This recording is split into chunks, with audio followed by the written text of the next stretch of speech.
Hey guys, State Representative Danny McCormik here today with State Representative Beryl Amedee. We're doing an interview with Andre Leger, an ex-employee of Ochsner's hospital system.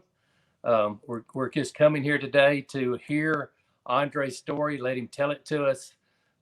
Andre, tell us a little about yourself. Who are you? Explain to the audience who you are before we talk about your experience with being terminated. Okay. Yeah, I'm a computer tech. I'm also state police instructor 684. Uh, uh, Teach concealed handgun permit classes on the side. Uh, and I've been in computers 20 plus years experience. I used to own a shop in Mandeville, professional PC repair, ran that for years. But anyway, I've been at Ochsner, or I was at Ochsner for almost 5 years. And I have 5 kids, 3 grandkids. Um, You just a regular Joe, just out trying to make a living. Just loves his family, loves his God, and just loves his freedom. I would suppose. Is that correct? that's right. Okay, that sounds great. Let's go on into your termination at Ochsner's. Give us kind of a rundown of where that starts. Okay. Yeah, I was a Zoom meeting. It was a company Zoom meeting, and they were going over the policy that they're going to enact with the vaccine. And during that, it was like a Q&A kind of thing. That in the chat, I posted a link to an article or a recent study about how people with COVID. I had COVID last June, so I didn't have. I've been in and out of COVID units fixing computers for over a year and didn't have any other issues. So, but once you get COVID, I mean, I'm not a medical doctor, but it didn't affect me after that. I was in and out of COVID units. Anyway, during this meeting, I posted that link, and then they started talking about the things that they're going to that different from, so they're going to segregate basically classes, either vaccinated or unvaccinated. The unvaccinated are going to have to wear N95 all the time, and they can't take them off like they used to be able to. And I don't think an N95 mask will do anything with this beard. It's kind of pointless. But N95 masks, also the unvaccinated people will have to get tested weekly. It's another stipulation they came up with, and then also they said that the vaccinated people will be getting green badge holders, so they'll be easily identifiable. I'm not sure if that's a HIPAA violation, but up in the chat, I actually asked a question. Are these and I was kind of aggravated at that point, but are these new badge holders going to have a yellow star on them? Well, they didn't like that, and within 2 hours, they had a sheriff's deputy and two security, Ochsner security guards there. Basically perp walked me out of there. There I am. Took a selfie when I was getting walked out there. Got my termination papers in hand, but it was less than 2 hours after that. And I heard through sources that it was Warner that did it, but I'm not. My sources tell me that. But anyway, so they just walked me right out of there. All right, that sounds good. What did they actually say the reason for termination was? Let's start there, if you don't mind. Okay, I have the actual termination paper here. It says, Mr. Leger attended a virtual question and answer session for staff to receive information regarding Ochsner Health System response to the recent spike in COVID cases. This session was designed to be interactive, share information, safety measures, and allow staff to ask questions. Just not that question. During this session, Mr. Leger made comments to the group chat that violate Ochsner's core values and commitment to professionalism policy. Due to the nature of the comments, our decision is to and they got a typo there, is the terminate his employment effective immediately. So I know most of the time in these large groups like this, they do evaluations on you, and had you had several strikes on you in the past, or? No, I had a good record there. Everybody seemed to like me. I was pretty popular. How about that? Yeah, that's really odd to me. But I got a phone ringing. Go ahead there, Beryl. Ask a question. I was curious as to whether other staff members were also commenting and asking questions during the Zoom.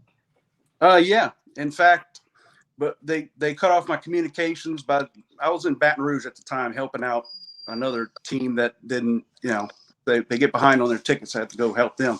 But I was in Baton Rouge when this occurred, and I mean, there was somebody sent me several. There was some chats that were on Teams, which I don't have access to anymore. Where somebody was like, "Man, I'm glad you spoke up and asked something, asked about that." And then I have an email that I don't want to put the name out, but she said, let's see, got it here, and during this. She says to what she said, she sent me an email, said, "Bravo to what you posted in the QA today. I almost added the tattoo but held back." And then I sent her back. They just fired me, and I sent her the picture. But yeah. So now, do you know what core value specifically that this question or the conversation would have violated? They didn't say. I guess it just says the core value was violated. Yeah, would you agree? It sounds like to me that Warren Thomas may have just been trying to make an example out of you. How dare you, criticize our policy? I mean, we don't know that, but Right. I was told terminated on a short notice with a good record for a comment that they didn't like anyhow. I mean, it doesn't seem like the normal corporate behavior to me. Yep. I mean, no warning, nothing. Just bye. Yep. Yeah. Exactly. All right. If you will, Jenny, I want you to, if you don't mind, Andre, Jenny, put up the picture.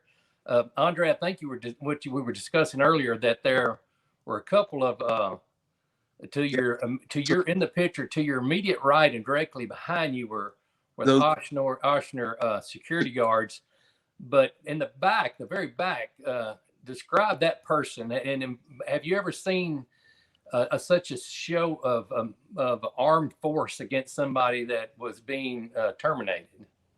No, I was surprised. I've never seen a sheriff deputy. I mean, they're not going to publicly, have everybody fired, but I've never seen a sheriff deputy on campus they're not normally there. He was called there for this. And he had his hand on that pistol up under that plate armor and didn't want to move it. He didn't move it the whole time. So you're telling me it appeared that he had plate armor on, and his hand on the pistol as he was escorting out of the building? It's under it. That pistol is going to be under his hands like that. It's under there. Yeah, that sounds like they're trying to make an example out of you to me, is what it sounds like. Yeah. Now, Jesse, how long ago was it that you were given a pin or a shirt or in some way acknowledged as a hero, as many of our frontline medical personnel were? Yeah, I got the shirt here. That, and I got a little pin that says Ochsner Hero. And how long ago was that? That was during, it's less than a year. I mean, it hadn't been that long since COVID came out. A year. So you were a hero a year ago, and today you're fired. Yep, that's what I said. It kind of sounds like the way, to be honest with you, kind of sounds like a lot of times the way they treat the military veterans. They call them heroes, and then they come back and try to strip their gun rights away from them. It really sounds the same way. I guess you're a hero when you march to their drum, but if you actually step out of their lockstep with them, Warren Thomas sends the heavyweights to get you and escort you out of the building. Yep. That's what it is. Let me ask you this question: Have you had COVID-19 before? Yeah, I had it last June, and not this last June, but the June before that, I guess. So I had it over a year. And during that time afterwards, I've been in and out of COVID units, unaffected. And the research you've done, would it tell you, based on the research you've done, that you have the antibodies and the T cells and are protected against COVID as far as you can tell? Yeah. I mean, I had one night, probably about 3 or 4 months after, where I got a little low-grade fever, and I was fine the next day and fine ever since. So I'm sure that was maybe a reinfection. I don't know. But I fought it off, and I'm literally going in the room with patients on the ventilators and stuff and fix the computer and then go back out.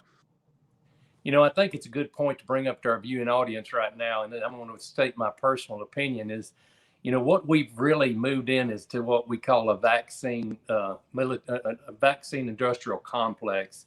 What the viewers of this need to realize is there's tens of billions, if not hundreds of billions of dollars at stake to push these vaccines. And, these companies like Ochsner's, they're loyal to money and they're loyal to their bottom line.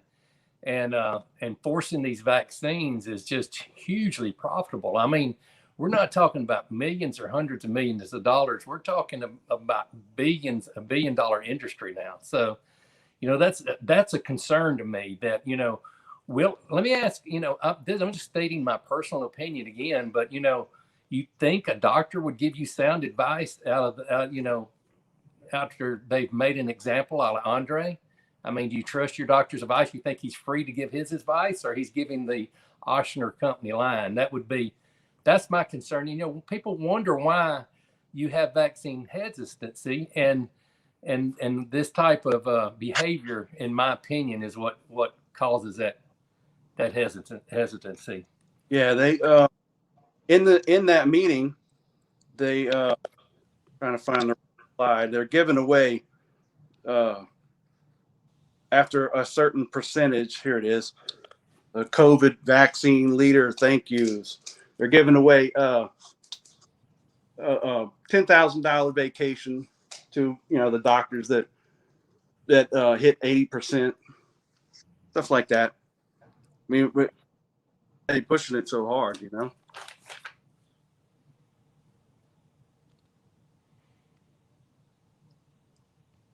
Let's see.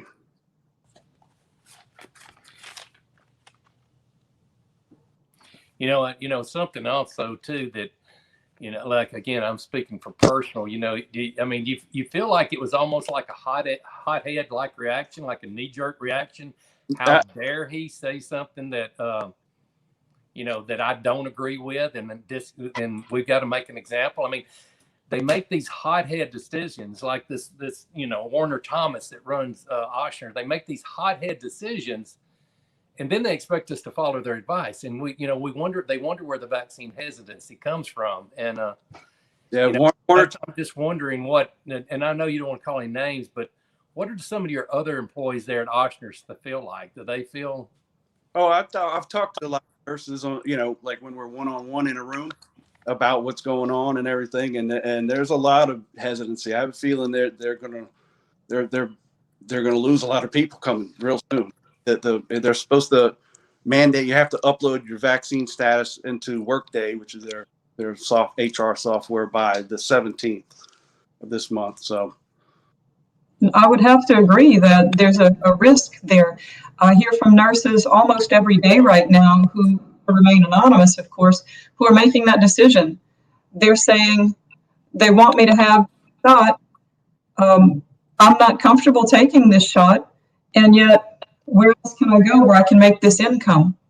So they're actually considering what their options are, because they know that, well, you may be able to take a shot today to keep your job. Any job that you have is truly temporary, whereas your physical health is with you for the rest of your life. And it Right. seems to me, um, Danny, as you had mentioned, vaccine hesitancy, what I've observed in life is that when a person is very secure in what they're trying to tell you, they don't need to cover up the opposition. They don't need to try and smear the opposition. They let the truth of what they're saying stand on its own. That's And right. so those who are wondering about hesitancy, we need to take a step back and look and see how any opposition is being silenced, such as immediate firing of an employee who asks a question. It's a very good example. That's right. I agree. You're exactly right. No doubt. You know, I'll have I'm going to tell you, Andre, about my experience too with a medical industry in Louisiana. This past year, I ran a bill, House Bill 103, and passed through the House and through the Senate and went to the governor's desk, and it was ultimately vetoed by the governor. And all it said was this: it's very simple. If you're an employer and you do not mandate the COVID-19 vaccine for your employees or your customers, that you cannot be held liable. Somebody can't sue you for that reason. And these hospital associations just went crazy asking the governor to veto it. I called these lobbyists on the phone, and they went to telling me how they were just cared about everybody, and you know how they were just loved everybody. And I said, you know, ma'am, I said, you need to stop right there. I mean, these hospital groups pay y'all hundreds of thousands of dollars a year to come down here and push what profits these hospitals. This is not they're not paying you hundreds of thousands of dollars a year to push some moral cause. What is the bottom line here? How does this affect y'all financially? And that we kept beating around the bush, but what come out of the conversation is this is what they were worried about. You have these hospital systems like Ochsner's and these CEOs like Warner Thomas that are tied into this vaccine industrial complex with billions of dollars at stake, and they want to mandate their employees to get the COVID-19 vaccine. But what happens if there's a hospital system over here that doesn't mandate it? The employees go from one right over to the other one. Yep. They were trying to make sure that they didn't lose employees because they knew this was coming along. And aren't they when there's something going on about Ochsner's is this mandate's going to take place when? And how they determine this timeline? Do you know? I mean, they put the policies out. I mean, I'm not in that department there to fix computers, and I can fix computers anywhere. I'm definitely not going to go back in the area where I'm going to be subjected to this again. So I'll find a job fixing computers, some other industry. I got you. And you got a very talented, I know you got a wonderful wife, you got a wonderful family, and that we really hate this happen to you.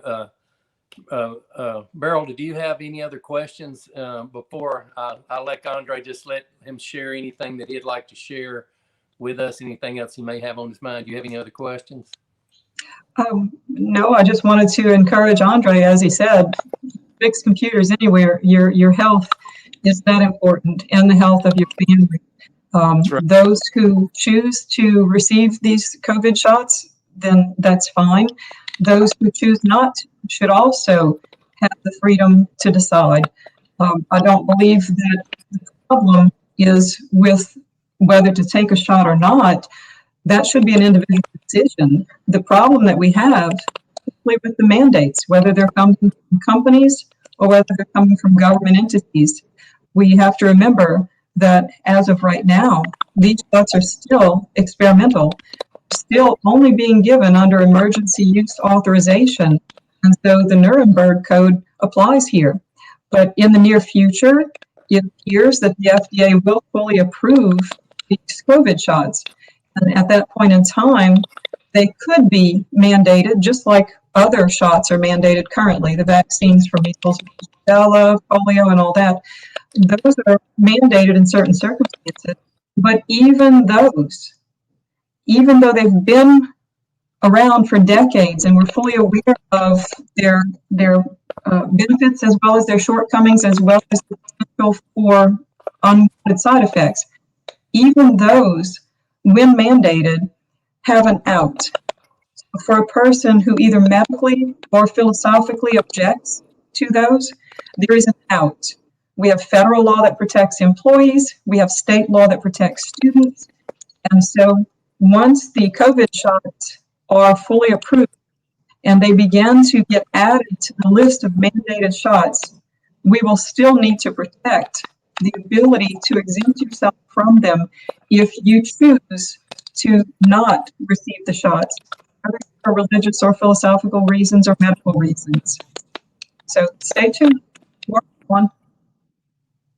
Anything you'd like to add here at the end, Andre? Not really. I will end the program with this then, and I want to make sure that I understand from my opinion, and I'm sure the other ones on here too. As I don't publicly give opinion where I think anybody should or should not get the COVID-19 vaccine.